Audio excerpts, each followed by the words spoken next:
Welcome to the Lo-Fi High Inspire Work Your Way podcast, a collection of interviews from people all over the world who are living a little and a lot outside the box so that they can work their way in the hope that it inspires you to find ways to work your way. So here I am with Sophie. Yes, hello. And at her beautiful studio, which is the Alternative Limb Project. So Sophie, give me a bit of a background about what that project is, how you came to be doing what you do, and what exactly it is that you do. Okay, so I make realistic looking and alternative style prosthetics for amputees. And I got into it through a desire to get into special effects. So I was heading towards the film industry. And then I got sidetracked with the challenge of making something lifelike, but for everyday situation, to help people blend back into society, as there was a need for that.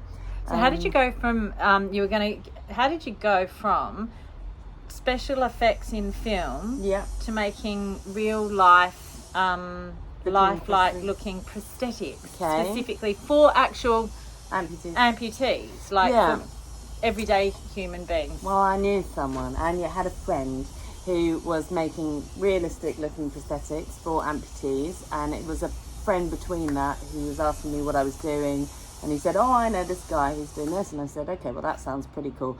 So I got some work experience there, and I came in from an art angle, but the majority of people would come in from the kind of prosthetics side of things. But there were a lot of skills that are kind of transferable. When you say you came in from an art angle, so you approach it? My background was arts and special effects, and then I went into kind of the medical sector. So it was a clinic. It was like a clinic setup. Yeah. And it was the silicon clinic, so we would make realistic toes, fingers, partial hands and feet, and arm and leg covers. And the view was to make these covers matching the skin tones, even though we're forever changing, but as best we can in the situ, and then and sculpting the shape and making it look as convincing as possible. So at the time there was really only, they're like medical devices, and people would just show the bare structure, but then there was this chance for them to kind of blend back in society and not be known as just first and foremost being an amputee. So that the limbs actually, you'd have to look pretty close to realise that they were a prosthetic as opposed to... Yeah, they're all sculpted by hand and So was it a creative decision or a day job decision to move into doing that? Like, was that because creatively you were pulled towards it, or because it seemed a practical use of skills? Because, as creatives, a lot of the time we're trying to find the day job that supports the creative work. So where did it land in that kind of realm, dance between? Well, I was interested because it was like the trick of the eye, without the without the cameras. So and you had to make it incredibly convincing, but it was also the element of enhancing someone's emotional so well-being, more purposeful than say just working in special effects, making a prop and then it being chucked away at the end of the day. So I kind of liked that idea of working closely with someone who been affected psychologically, and I liked that kind of aspect, and then making something super convincing without the tricks of the camera. So it was a really creative decision. So it was creative. I mean, I was able to stay behind. I got to a point where I kind of got the skills up, and I was like getting a little bit creatively strangled, and I wanted to experiment. So I was playing with materials and colours and textures in my spare time. And is that how? So on one hand, you've got these hyper lifelike limbs that you're doing, and then.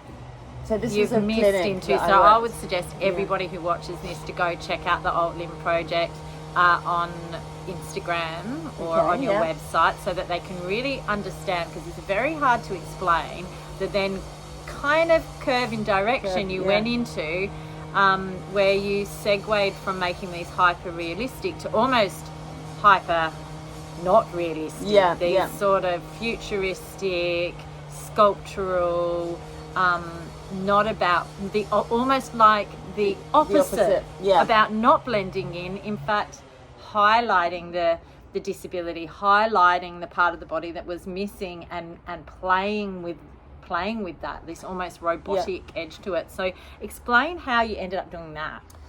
So after making all these kind of convincing looking limbs, I just thought, well, there wasn't really much out there. I know there was Alexander McQueen had done a few pieces for Amy Mullins on the catwalk, who is an amputee, and he'd done some kind of creative prosthetics, and I thought, wow, there's really not anything out there. There's just like the bare structure all blending in society, and I thought, I'm a creative, I would want to express myself and take away that potential being seen as kind of with the pity, so actually bringing people's attention and making something beautiful out of it, rather than kind of trying like to have a poorer version of what everyone else has got, to turning it into an opportunity, and expressing that person and their character and personality, and exploring loads of different ways of doing that, different processes and different different approaches.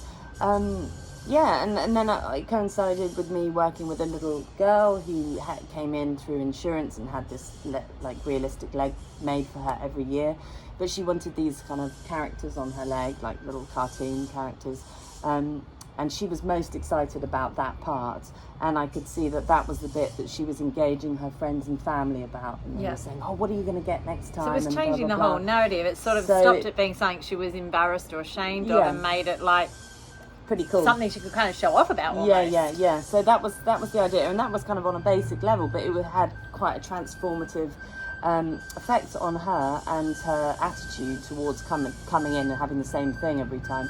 So then I thought, okay, well, I'm going to approach some people and see if I can do anything more outlandish. So I found a beautiful model called Victoria Modesta, who was doing quite a few modelling risque shots, and at the time there weren't many people with with showing their prosthetics to one side. She was on the front cover of Bazaar magazine, and she had her leg to one side, and she was really proud, and she had this big backstory about how she was born with a leg, and it was much shorter, and she couldn't walk as well, so she, even against all the surgeons' opinions of kind of lengthening and strengthening it, she decided to have it amputated. At 16, so going against everyone around her, and then she never looked back, so it worked really well for her. She made that choice at 16 and didn't regret it? Didn't regret it. She said it was like Christmas coming early, and then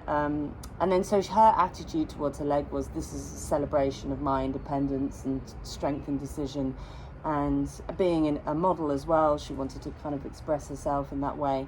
So we treated the kind of limbs as accessories. We started collaborating, and it kind of got a lot of attention, and we started going kind of viral from some projects, and people were responding in a completely different way. It was, as opposed to the pity, it was kind of like, wow, that's super cool, like I want one even, and it was just like the first time anyone, if anyone thought hard enough, of course they wouldn't, but that was the reaction that it would kind of bring out.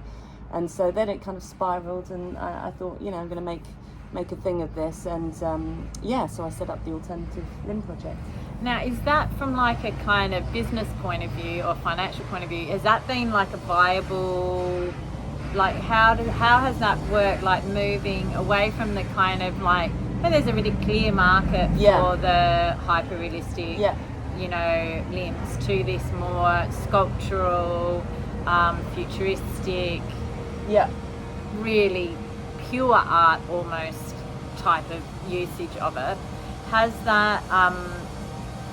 that financially been viable for you? Has there been a structure where you've had to kind of balance a bit of the two together? Like, how has that worked for you?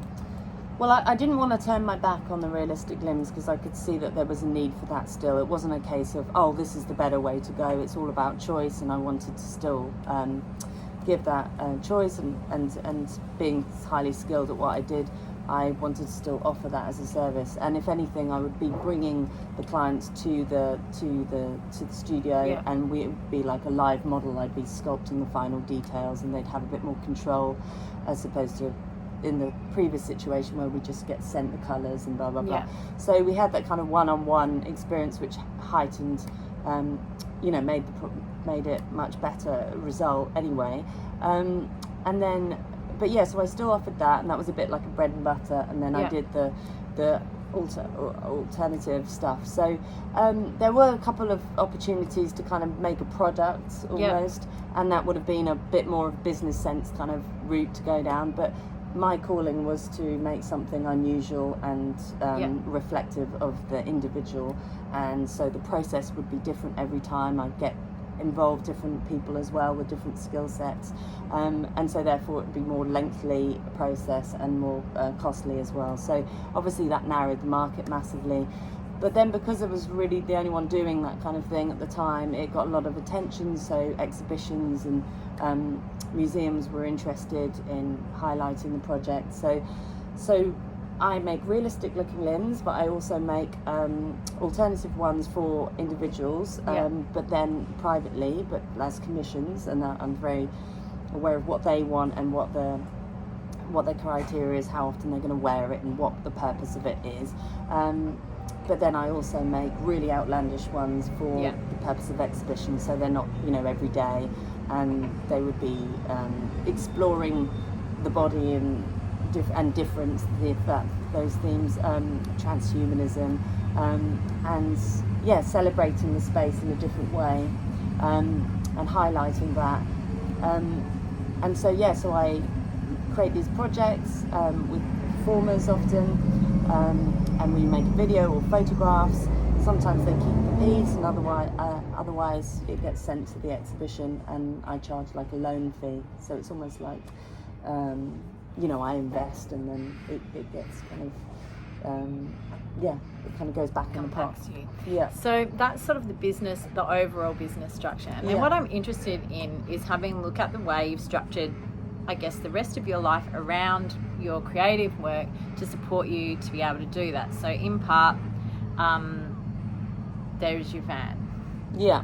And kind of making that choice to live in a van. We've got your studio space, which is here. Mm-hmm. So how much is like this way that you're choosing to live about supporting your ability to do creativity? Like, why have you chosen a slightly, so to qualify, you came out of a relationship, left the family home, and decided not to go into a kind of traditional home for you and your kids. What made you make that choice to switch things kind up of a bit, live in this way? How much of that had to do with facilitating your work and your purpose, and this sort of, dance between the bread and butter work and then this sort of like creating space to do the alternative stuff? Like how have those things interplayed? Or I guess I've already had that kind of business structure set up already. I'm quite kind of free spirit, as it were, in that I don't like kind of being confined to a kind of box type living space, and we would kind of always return back there. So the camper van has been amazing in that respect, because it feels like it's opened. I'm very outdoorsy, and it means that I can be a lot more free with where I choose to sleep and wake up, and it kind of brings in that adventure with the kids. I mean, I'm lucky enough that I get on well with my ex-partner, and he has like the solid family home, and the kids are there half of the week, and then they're with me. When I had the cabin as well, we would go between this kind of the very lots of animals up there. It was like a zoo, and amazing views out over Lewes, and it was kind of like not kind of typical, but they really enjoyed it, and I think that they're at that age where they're kind of open. So how old are your kids? So at the moment they're 8 and 10. So for now they're in this kind of quite open mindset, and where they're kind of happy to live this way. What do they like most? What have they enjoyed most about living in these sort of alternative ways? And I think it's kind of presented to. Luca was asked by my ex-partner, what were some of the best years, and he said actually this last year, in the way that he's more independent and he's been open to, he's been presented more opportunities, as it were. They've gone on lots of trips, and they've experienced, they're kind of experiencing their hometown, but from a different angle. It's quite interesting, like almost like, I say to them, well, where do you want to sleep tonight? And they're like, oh, let's go down to the park. So it's just like the local park near the school. And, kids come down after school, and then they kind of want to stay out, and parents have to drag them back. And, my boys are just like, well, we're just staying here tonight. Yeah. It's kind of quite fun. So it's that kind of element, and listening to the rain kind of coming down on the van. It's just kind of quite freeing, I think. And they're still open to it at the moment. We'll probably look for something, but hopefully it will be once again a kind of interesting, flexible space where we're going between. What's been the downsides of it, or the challenges, or the what have been the challenges, and then how have you handled that? So in relation to you and with the kids, just in terms of living in a camper van, like this idea of to some people they might listen to okay, great, you've got this freedom, but you've got 2 kids and you've got to get them to school and they've got to go to her homework and they have to be in a routine. So how do you, what has been the kind of I'm lucky downside, I suppose, or the challenges, and what have you done to make that work for you or to make that work for the kids? I guess I'm lucky enough to have people around me that are kind of fairly rooted as well. So I've got my mum and my ex-partner really close by, so they often kind of go to them. We're all really close in vicinity, but at the moment there aren't any problems that have arisen. I'm sure as they're getting older, maybe in the next couple of years, they'll kind of want to have a bit more space. But like I said, we're kind of hardly in it. We're kind of using it as a base to kind of be more outside. And what about logistics, like a lot of people that like things like connectivity in terms of what's your kids' relationship to with devices and stuff? Devices, connectivity, connecting with their friends, watching TV, and that's becoming such a common thing for young people. I mean, it's such a big part of the world.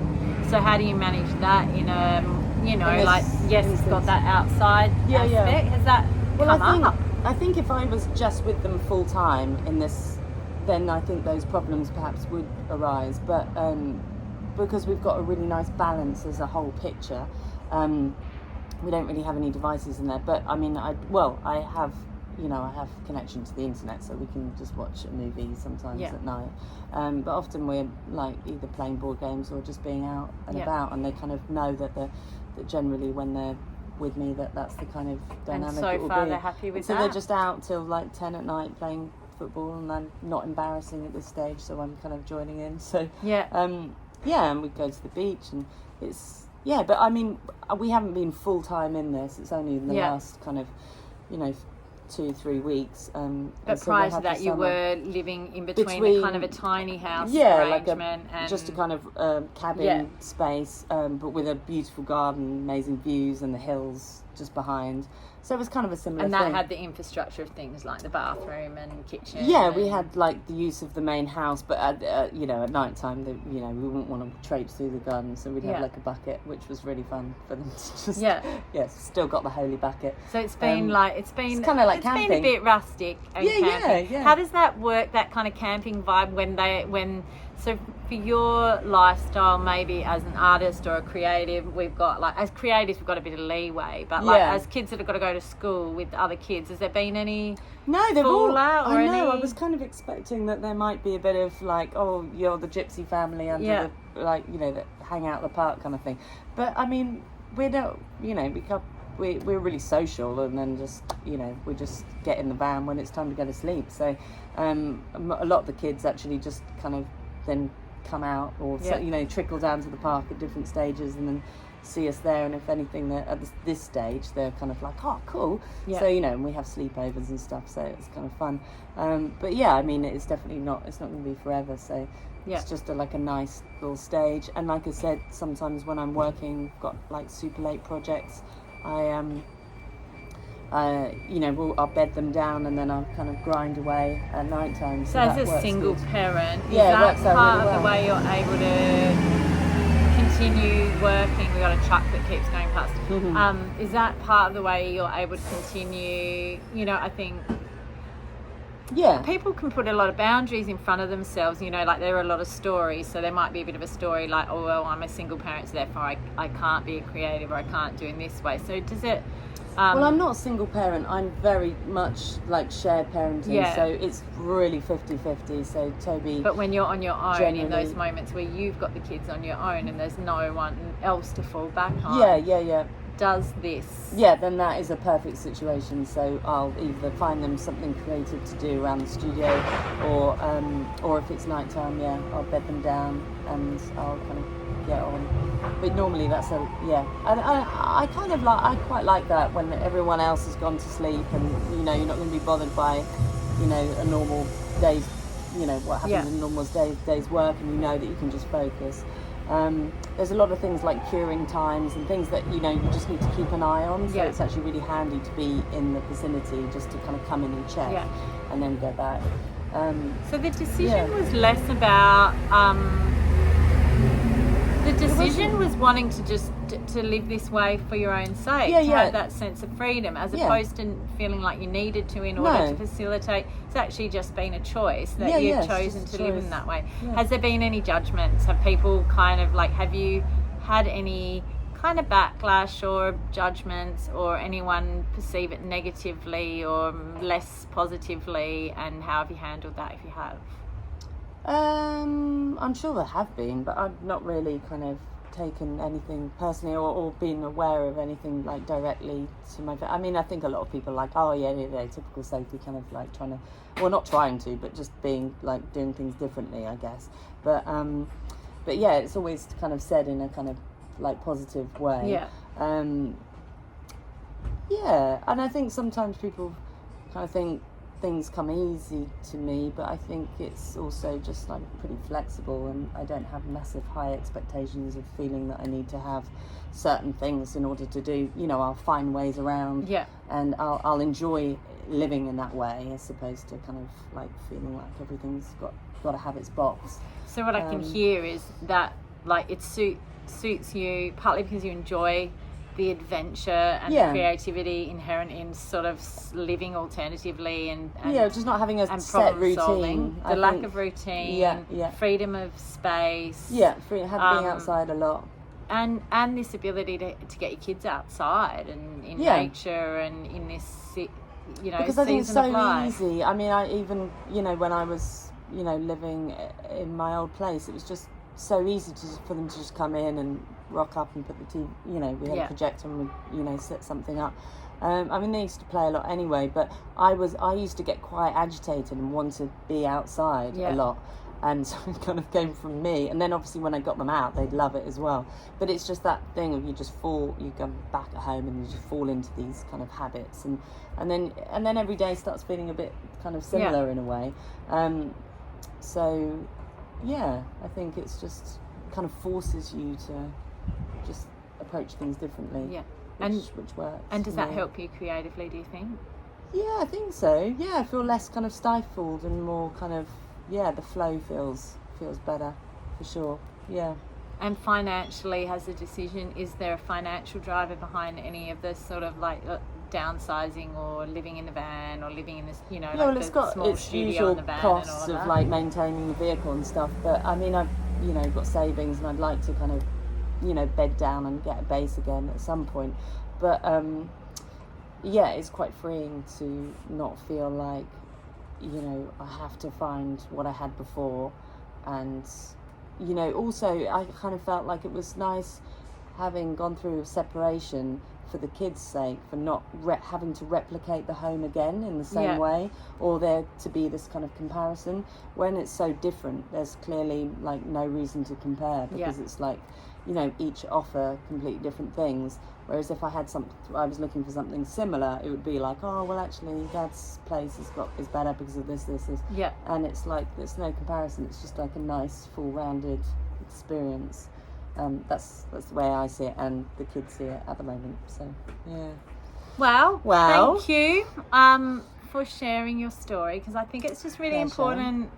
What I'm trying to do in this sort of series of videos is to just give people insight into other ways that we can live and other ways we can move in the world. And I think there are a lot of people that relate to that desire to have a lifestyle that facilitates being outdoors more, that has flexibility or movement or change or variety. You know, there are a lot of people who yet also have these structures of stability. Like, you've got a business that's solid, you've got clients that are solid, you've got children that are at school, you're part of a fixed community. So it hasn't been instead of those things, it's just an adjunct to you know, it's a way of having kind of both in a way. And you're seeing your natural environment but from a different angle, which is kind of quite liberating.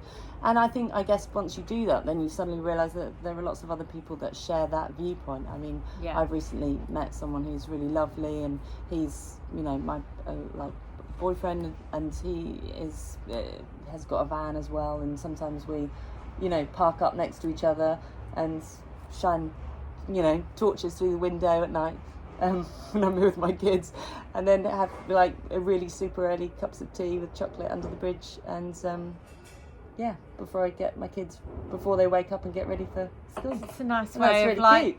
Attracting your people. My kind of tribe. And you know, the postmen come and drive and park up and kind of see us there, and they just smile, and we're like, not offensive, or like, the gypsies under the bridge. But so it's really nice. I'm kind of that kind of brings the kind of excitement that I kind of long for. So in a way it helps you navigate, because I think for a lot of creative people that the need, particularly once your kids hit a certain age where they're really at school and they're really into building, and it's important for them, like they want to build community, they want to build friendships. It's not, you know, necessarily going to be the season where you're van lifing on the road, moving from town to town, but the way that you're moving more from park to bridge to beach to you know, exactly. Around their own town. So it's sort of, and they like have the choice, so I just kind of say, where do you want to be tonight? And then they'll just make the choice, and then I'll kind of and I think that's important, that people can know that sure, it might not be for everyone, but it's just that, you know, even you can integrate that mindset of variety into everyday routine, that things don't have to be either or. It's not like, well, I'm in this season of my life and that's the way it has to be. It's like, it can be a bit of everything. And as you're acknowledging, I lived tiny with my boys when they were younger, and certainly it hit a point where things like connectivity, that's why I asked about it, really mattered, and space mattered, and you know, it became harder for them, but it was a season of their life that created that variety and difference and simplicity and outdoors, and now I've you know, like I'm going to find new ways of creating that in our lives, and I'm sure you'll do the same. So it's just to say to people, you know, not that you can't have it all. Like, I don't believe in this idea like, oh, you can have it all. You can't have it all. You just can make the choices about what you care about most. You care about creating a stable base for your kids, and you can change. Deep, profound work, and you know, a high profile in what you're doing, and freedom and flexibility and variety and adventure and problem solving and lateral thinking. That those things can.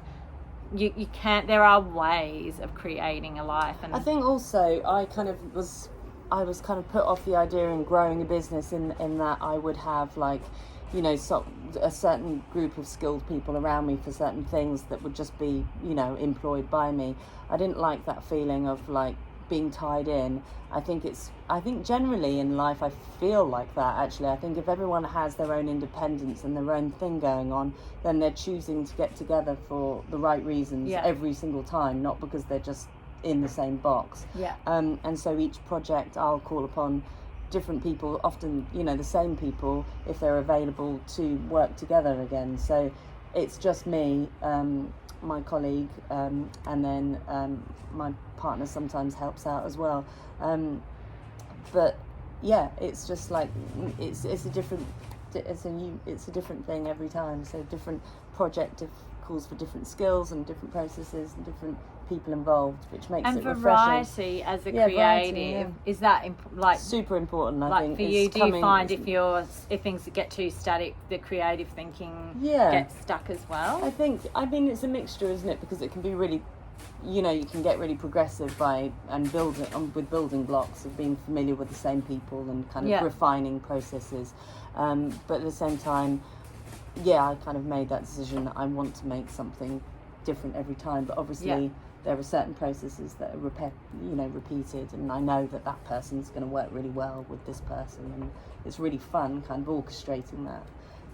It's a consistent theme here. Yeah. This consistent tension between it all kind of works out sort in of the static and the movement, and I think that's something beautiful too, just in the way that you're currently choosing to live in terms of your housing and that structure. It's kind of reflective. It does reflect it, and I think that there's something, which is what I'm often trying to encourage, like when I'm working with clients, is that cliche of walking your talk a little bit, or finding the ways that are in alignment. That there's also a lot of peace and ease that comes from when you know you're living in the way that's I definitely feel at peace. I think I used to get I felt a little bit off kilter kind of sometimes, and not kind of in line, and I just work a lot better. And at the moment, obviously, I'm in tune with my kids and checking in with them because it's not all about me, so I want to check. I mean, Luke, my eldest one, is a lot more kind of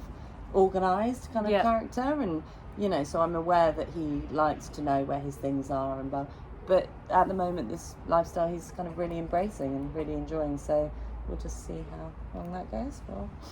Thank you for sharing, and I hope the people listening can just pull out of there. It doesn't have to be you've got to like become a full-blown artist and live in a van and live in a studio and park under artist anyway, park under bridges, but there might be just something in there that resonates, and an idea that you might be able to borrow in your own life to just live in a way that's more aligned and more flexible, and to remind people without that kind of judgment. It's all possible. It's all kinds of things are possible, people, all kinds of things. Do it in your own way. Exactly.